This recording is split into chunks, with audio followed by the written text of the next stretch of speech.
What's going on YouTube? Smaldor here, and we're here with my final full thoughts on Clair Obscur Expedition 33.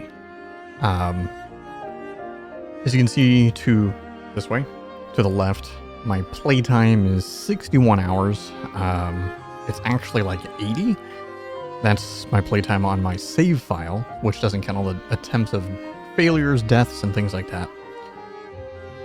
I have done everything to do in the game. I have completed the story, completed all optional content, everything like that. I'm missing one thing for my Steam achievement, but I'll get that on my own time, which is getting level 99 max level. I think it's max level. I actually don't know.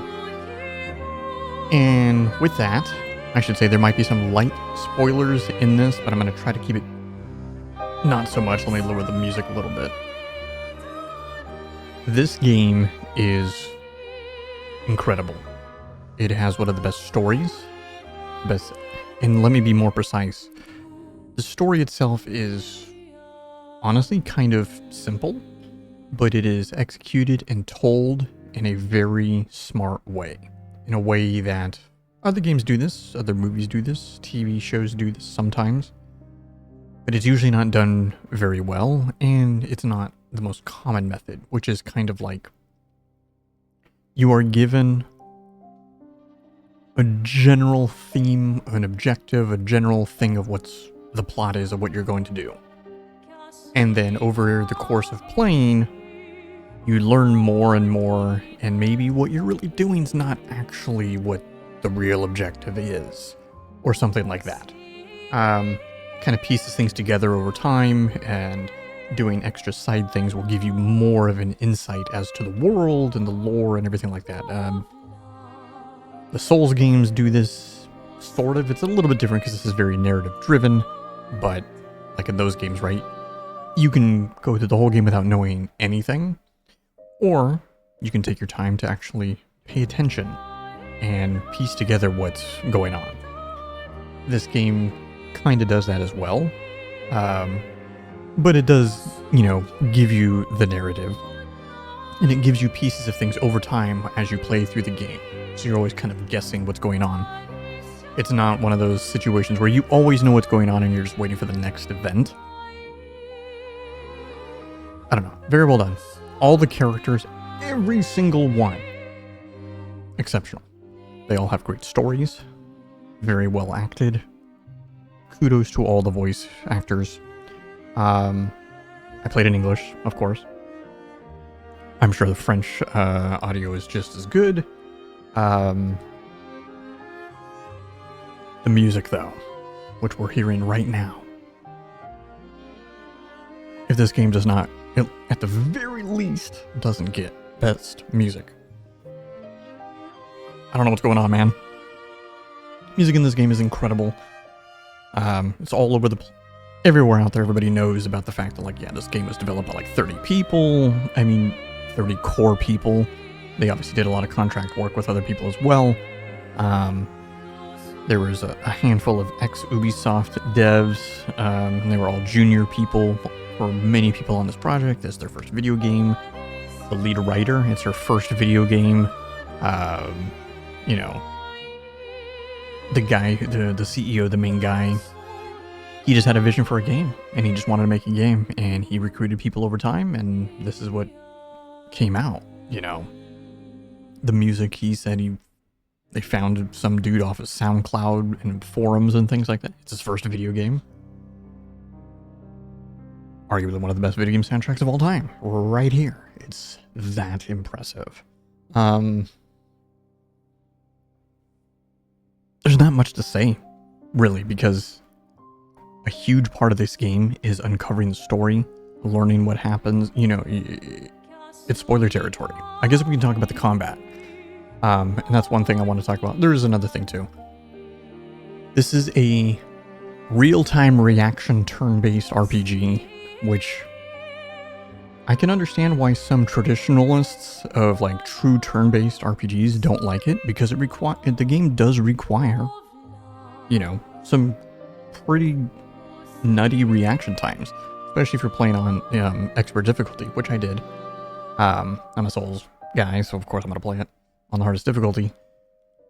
And it was tough, man. I had some boss fights that took me, upwards of an hour or more. 20, 30 tries.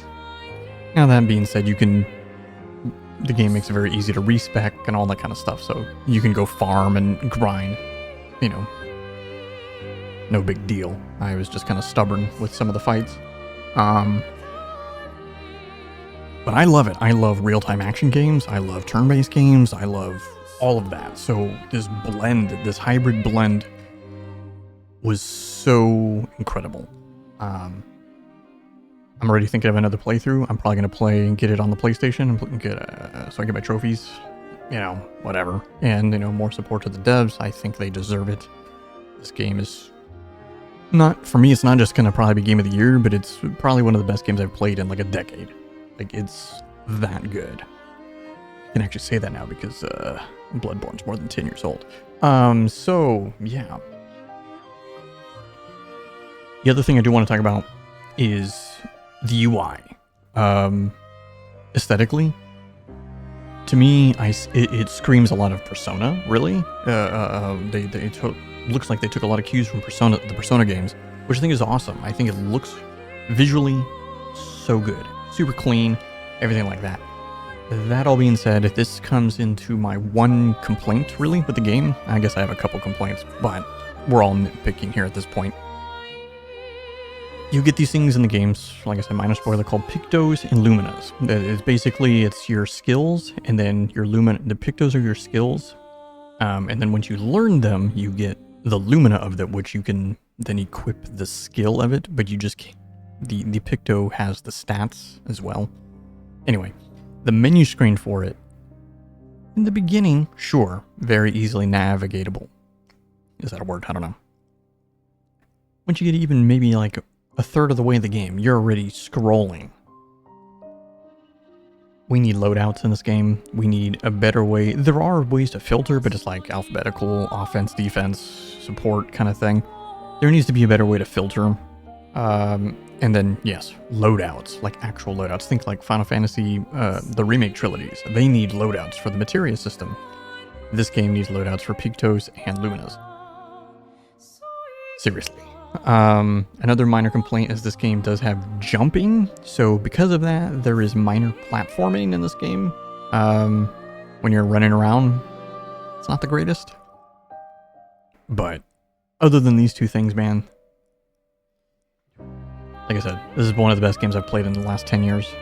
Maybe even more than that. It's easily has reached, and sure, this is honeymoon phase, but coming to me in a year, I bet you I would tell you this is a top 10 game of all time for me. It's that good.